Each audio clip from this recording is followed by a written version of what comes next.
Hey guys, it's Neon for CLOWNFISH TV, and we're going to talk a little bit about James Gunn and how James Gunn is losing friends. Yes, James Gunn, who was accused of posting some really vulgar tweets regarding rape jokes and child rape and all kinds of like crazy stuff on Twitter close to a decade ago, was fired by Disney a couple of weeks ago. He will not be returning for Guardians of the Galaxy Volume 3.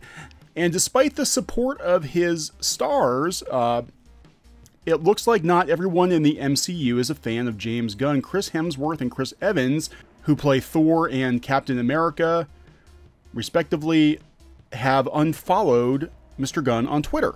Now, stories coming from Bounding Into Comics, who actually tagged me in on this earlier today on Twitter. But they're talking about how people noticed that Chris Hemsworth and Chris Evans unfollowed James Gunn not long after his firing on, I believe it was July 20th. So, you know, this is in stark contrast to the cast of Guardians of the Galaxy coming out and defending James Gunn, calling for his reinstatement. They wrote up, well, I don't know who wrote it up, probably a PR manager wrote it up, but they wrote up this very lengthy letter talking about how, you know, the witch hunts need to stop and people shouldn't be held accountable for things they did a long time ago, and he's actually a real swell guy and we all like him.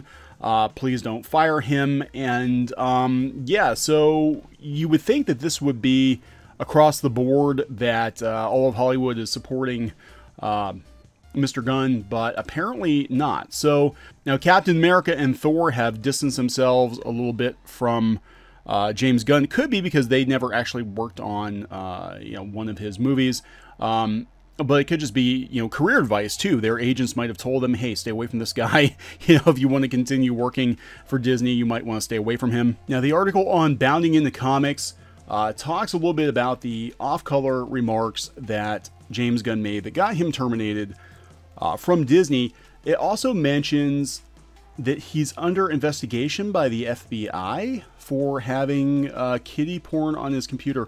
I can't substantiate that, but it is being reported that he was friends with Houston Huddleston, who is this dude who apparently had kiddie porn on his computer. So who knows what's actually going on with James Gunn. It might be a case of maybe Disney terminated him for tweets and there was some stuff going on behind the scenes. I have no idea. Nobody really knows.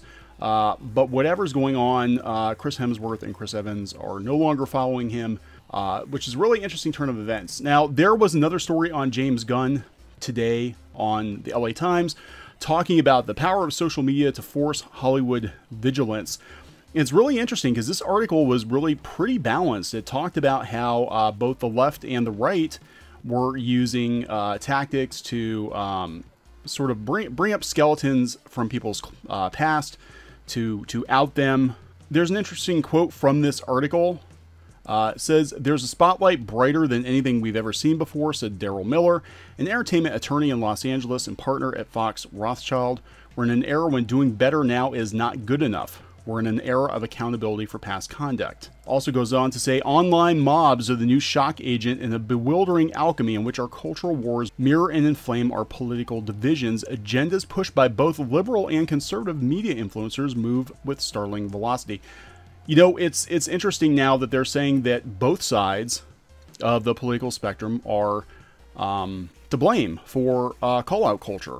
You know, previously, I don't remember both sides being held to equal standards. It seemed like, you know, one side tended to call the other side out more often than not. But anyway, this is an interesting situation. We're going to keep watching it. You know, the thing about all of this, really, with everything going on Twitter right now, is basically just, you know, watch what you tweet. And I wish more comic book people would listen to that advice, because there has been so much drama caused by comic book freelancers, comic book editors, comic book publishers, tweeting really, really stupid things that could potentially come back to bite them in the butt career-wise later on. It's already starting to take a financial toll on the industry.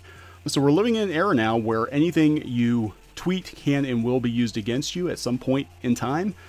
which is kind of scary. I mean, it's kind of a scary, a scary place to be. But what are your thoughts on it? Leave some comments below. Again, we're going to do some more videos on pop culture. We're going to talk a little bit later about Star Wars and some of the developments in that, and hoping to get Geeky Sparkles back on for that one. Please subscribe to the channel, and we'll talk to you later.